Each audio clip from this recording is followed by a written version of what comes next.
Do you know what I find so insidious about this whole thing? I find it so insidious how you have a massacre as destructive and as cruel and as bloody as this one. And you have people saying, we have to look at everything in context. Now, context can be important for most discussions. Context can be very important.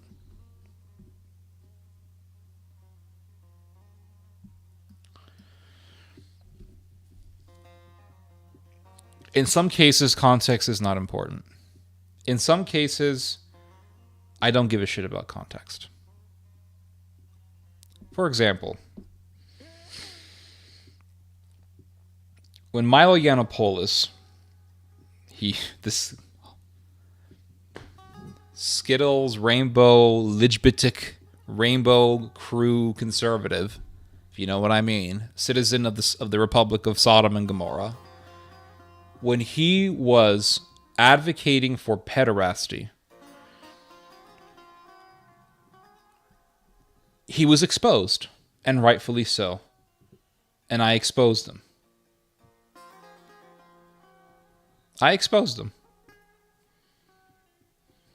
And a lot of people exposed them. And there were a lot of conservatives who got turned off.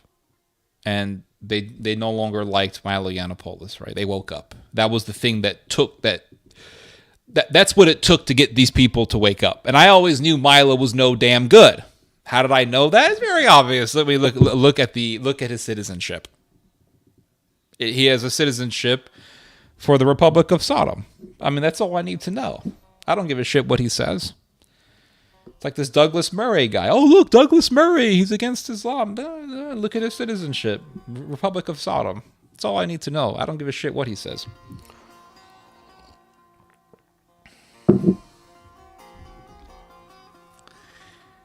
And Milo tried to defend himself.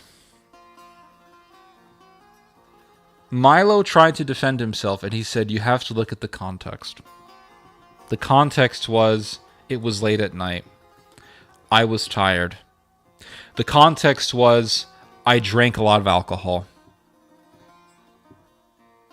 This was his defense. This was his defense. His defense was, I had a lot of alcohol, and it was late at night, and I was tired. Well, you know, there have been nights where I have been tired, and I have consumed a good amount of alcohol. Never once occurred to me to defend pedophilia or pederasty. How many Russians right now are getting hammered on vodka late at night?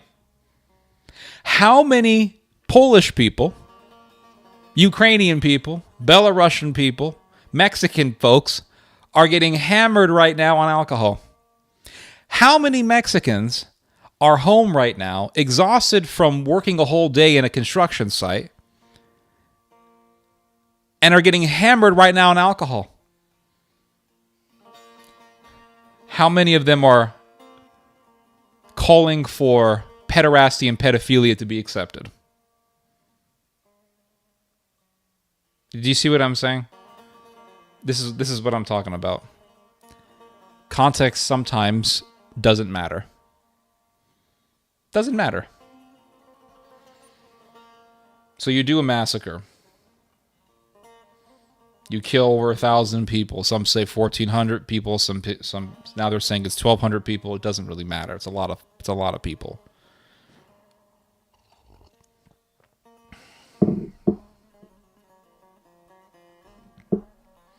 You do a massacre.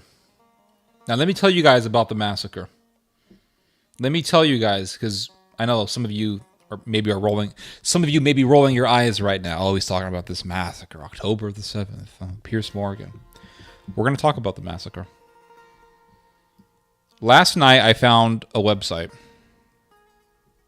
I think it's called HamasMassacres.net. And in this website, they show you a lot of the footage of the massacre.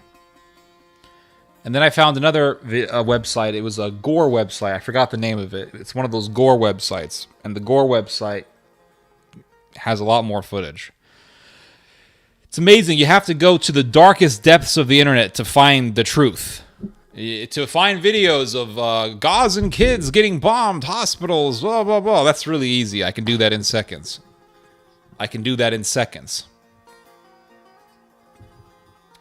But to find the footage of the massacre of the Jews, I gotta search. I gotta search a little bit harder, which tells you something. And I saw photos, not just videos. I saw photos. Saw a photo of a naked woman. Her pants are down. Her underwear is down. Her vagina is exposed. And half of her body is burnt to a crisp. And you can see what's left of her face. And her lips are crisped. And her face is almost like leather from the burns. And she was raped. How else do you explain her underwear being off? How else do you explain her being naked? And I saw another photograph of a woman completely burned alive. And you see the metal wire around her two wrists. Her two hands are bound together with metal wire. And her whole body is burned. Charcoal. Her whole body is charred. Because she was burned alive. They tied her wrists together. And they burned her alive. And then I saw one video. It was from the aftermath. The aftermath of the massacre. And you see a vehicle, a car. And in the back of the car, you see two adults. Completely charred. And you can see what's left of their faces. You can see what's left of their eyes. You can see what's left of their lips.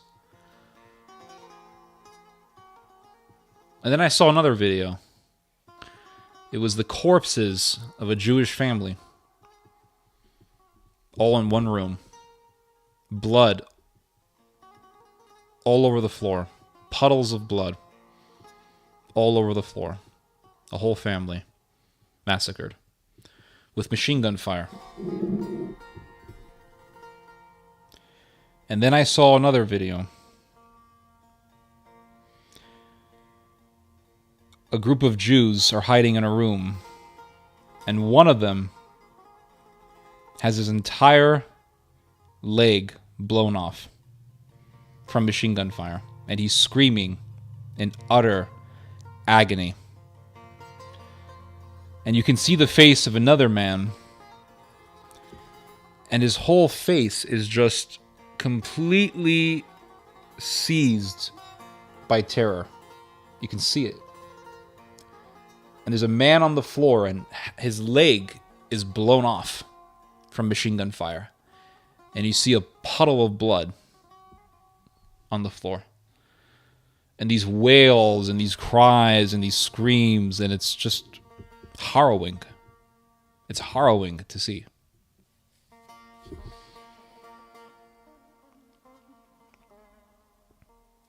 And then you see another video.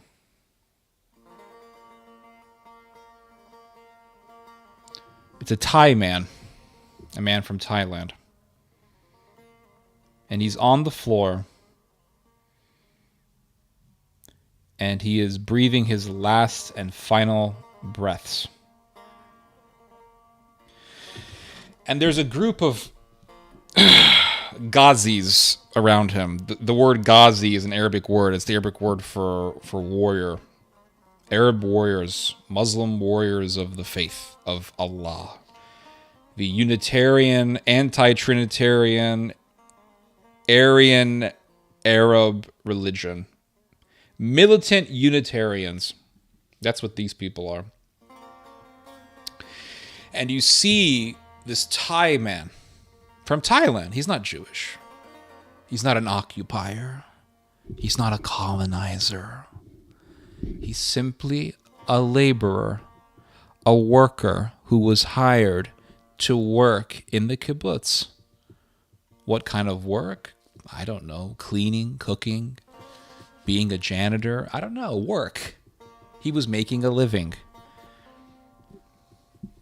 And you see this Thai man on the floor, and he's breathing his last breaths. And his body is shaking just a little bit. And there's just a little ounce of life left in him. And there is this militant Unitarian, follower of Muhammad. And he screams, "By Allah, I swear, this is the first time I have committed murder." This is what this guy says.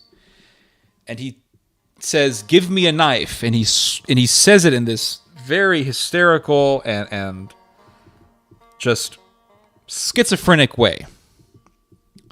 He screams, give me a knife, that I may cut his head off." He says, "Give me a knife that I may cut this man's head off.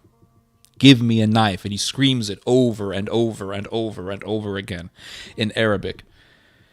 And he can't find a knife. So he takes a giant garden hoe.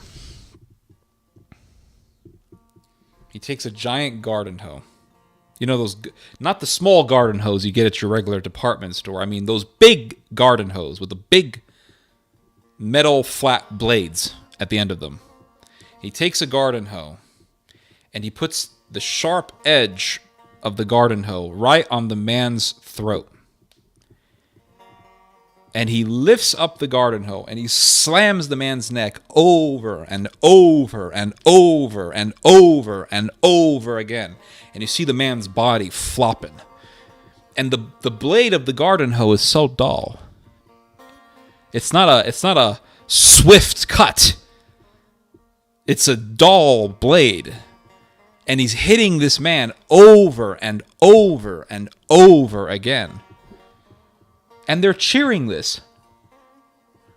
They're cheering this stuff.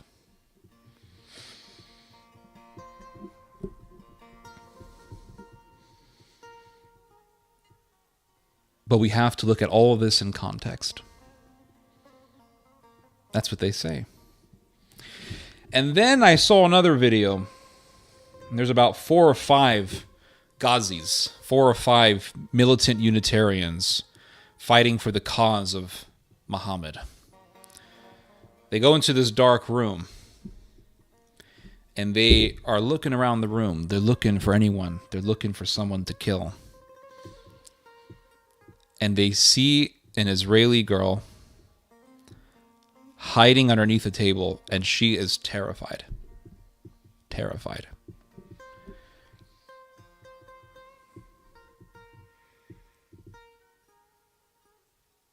And they notice her, and she's terrified. And one of the fighters, one of the freedom fighters for Palestine, screams to the other one, "Fuck her right here. Fuck her with a bullet." That's what this guy said in Arabic. And they shot her. And you can hear her. You can hear her squealing in pain. She's squealing in pain. Like an animal about to be slaughtered. And they shoot her again, and they shoot her again. And the gunman next to him is saying, "Fuck her with bullets." Again and again.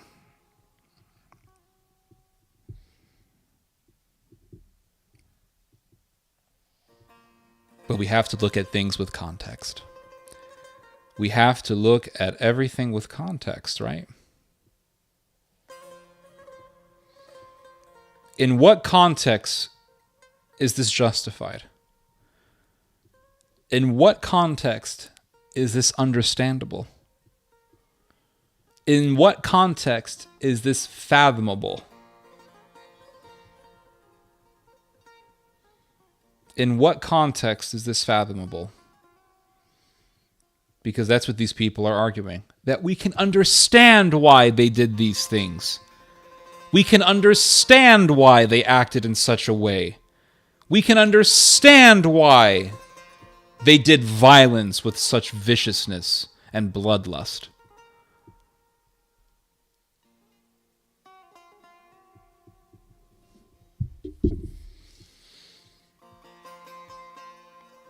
And then they'll say, I'm not justifying it. I'm simply putting things in context.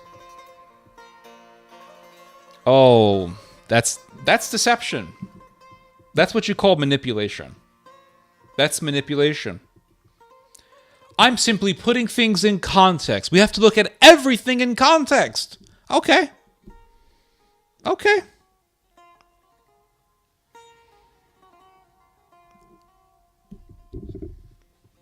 The bombing of Gaza? The ones that you guys are screaming and hollering about?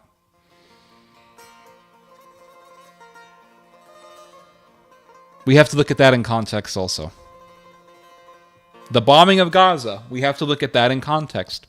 What's the context here? I can understand why the Jews are bombing the Gazans. I can understand why the Israelis are bombing the Gazans. Oh, you don't like that. Because if you start making arguments like that, oh, you can't say that, what about occupation? Well, isn't that what you say about the massacre of these Israelis? You can understand why? Well, I can understand why they're bombing those people.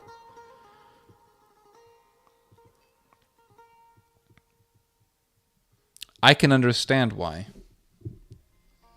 they're bombing those people. Because, well, just look at what they did. Just look at what they did. We have to look at everything in context. Everything in context. Let me give you guys an historical example as to what I mean. This is an example that is, I think it's a good example. I think it's a good parallel. There was a war between Poland and Ukraine in the early 1920s. I think it was in 1920 or 1921. Poland defeated Ukraine in a war.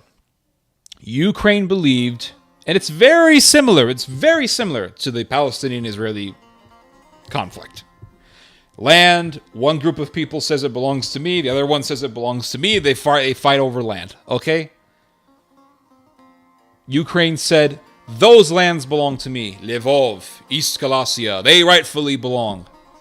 Volyn, all of these lands rightfully belong to Ukraine. They were taken from us after World War I. Oh, yes. After World War I, many lands were partitioned to Poland. A lot of land was partitioned to Poland by the Allies.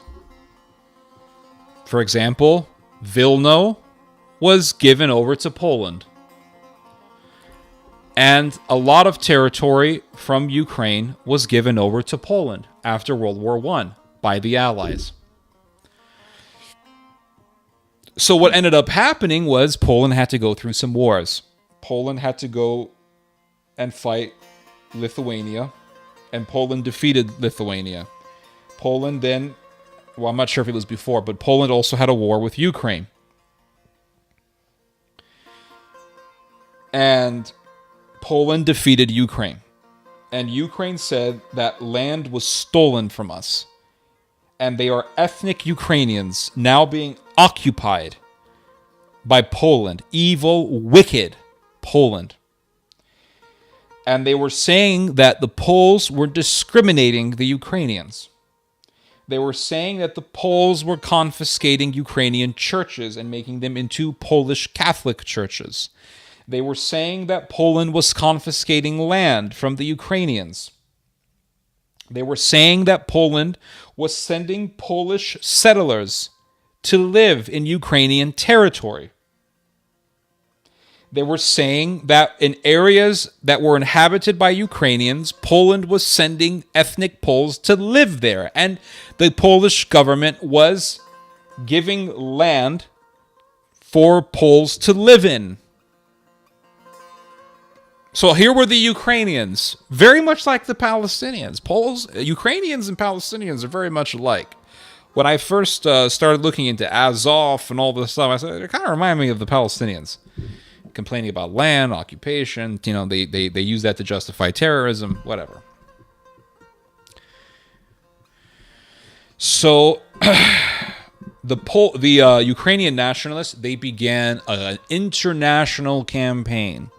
They began an international campaign to try to get the world, specifically the United States, to side with the Ukrainian cause. And they were Ukrainians in Canada, and they were Ukrainians in America who were organizing demonstrations. They were organizing demonstrations.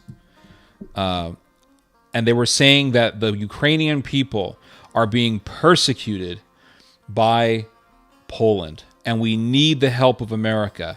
And America, you need to tell Poland to give our land back, stolen land.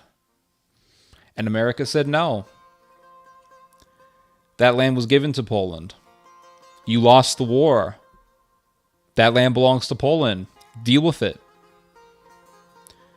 And life under Polish occupation wasn't that bad. Ukrainians were allowed to have their own universities. They were allowed to have their own cultural centers. There were many Ukrainians who worked as professors under Polish law, under Polish governance. It's not as if Poland was bent on genociding Ukrainian people. That's a bunch of bullshit. But what did the Ukrainians begin to do? They began to do terrorism. Bandera. What do you think Bandera was? Bandera was a terrorist. He assassinated a Polish minister, a Polish government official. That's why he ended up in prison. Bandera was not in prison for being a nice guy. Bandera was in prison for murdering a government official. That's why he was in prison. He was a bastard.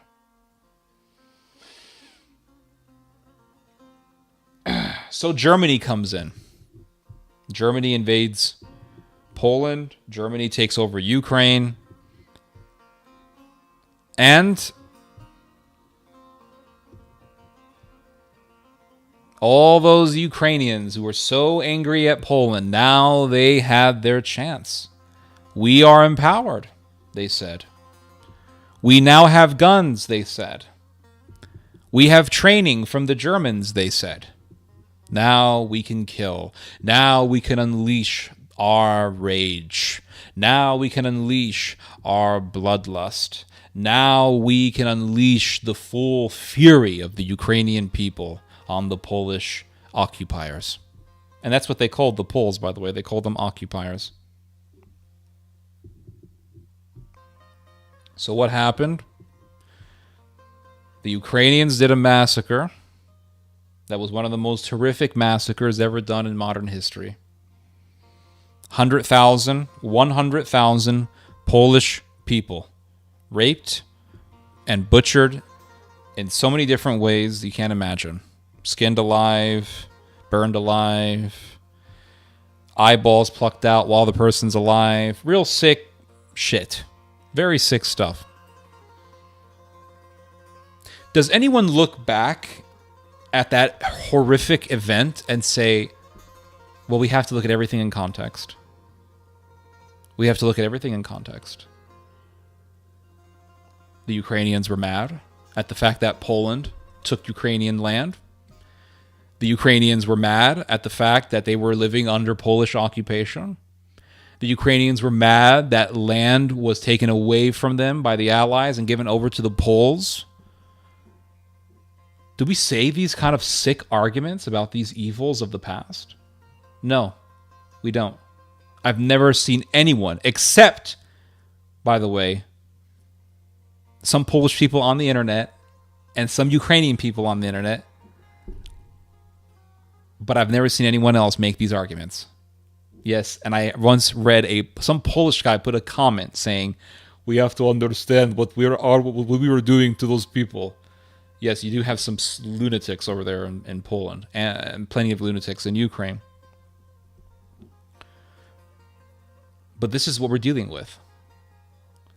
Evil will always find a reason to do evil. You talk to some gay marriage proponents, and they'll say, well, straight people ruined marriage. Didn't you? You got a 50%, 60% divorce rate, so you guys ruined marriage, so why can't we further ruin it? Why can't we ruin it even more? Everyone has an argument for everything. Everyone has an argument for everything. Are we then going to make the same justifications or the same equivocating arguments for Sabra and Shatila? Sabra and Shatila, one of the most horrific massacres that I've ever read about. One of the most horrific massacres that I ever read about. The massacre was done against the Palestinian people in Lebanon. It was a nightmare. I read about it years ago, and to this day, I cannot get it off my mind. I don't think a day goes by. Now that I think about it, it's like those people who think about the Roman Empire. I don't think a day goes by when I don't think about Sabra and Shatila. That's how horrific it was. You can read about it. There's a great book you can read that talks about this in the whole greater situation of the Lebanese Civil War. It's by a guy named Robert Fisk. He was a British journalist. He wrote a book on Lebanon. What's it called? Robert Fisk. I can't believe I can't find the book. Robert Fisk, Lebanon. Pity the Nation. That's the name of the book. Pity the Nation. This was a great book written by Robert Fisk. And he described the Sabra and Shatila massacre from his own eyewitness account. Because he went to the camps, the Sabra and Shatila camps where the massacre took place. And he saw the bodies. He saw the carnage. He saw the horror.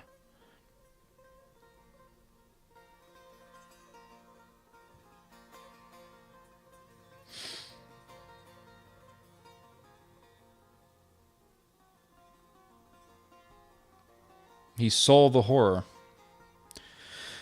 Sabra and Shatila was a massacre that was done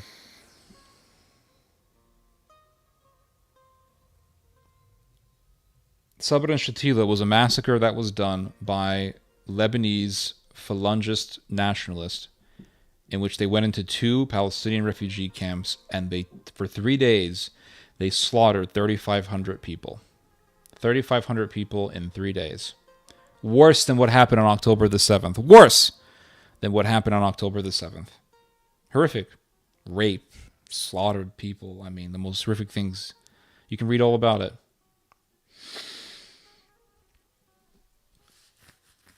Are we then going to say, well, we have to look at that in the greater context? We have to look at Sabra and Shatila in context.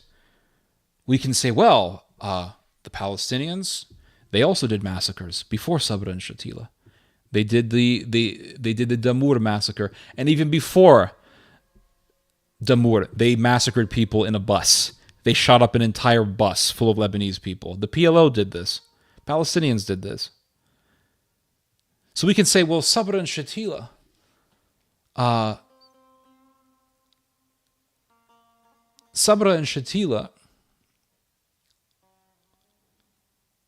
must be seen in its greater context.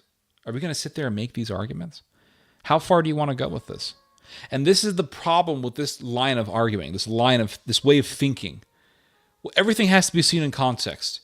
And they do this in a way to equivocate things. It's very insidious. They don't say, well, I support the massacre of the Jews. They don't say, I support what happened on October the 7th.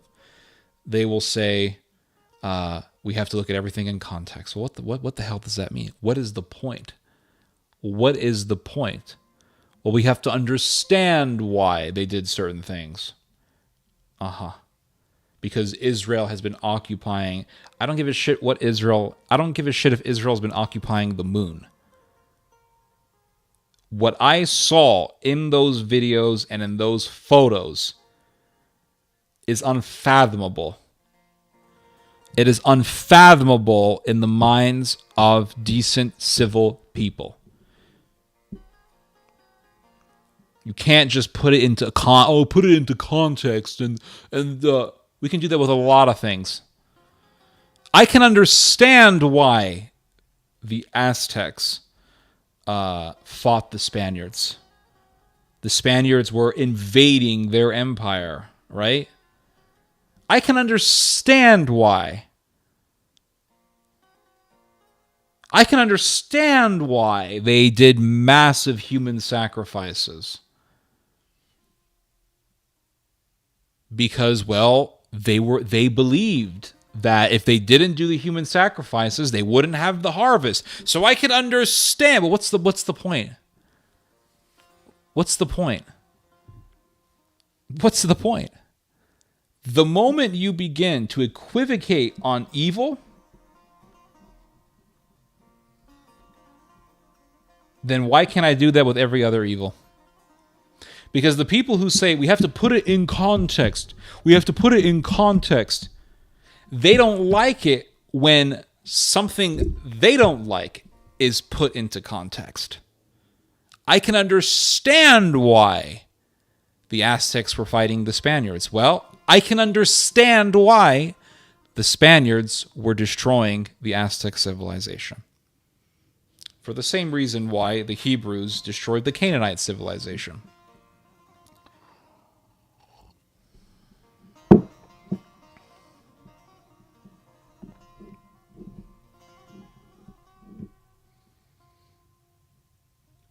I can understand why the Israelis were bombing Gaza. Look at what Hamas did.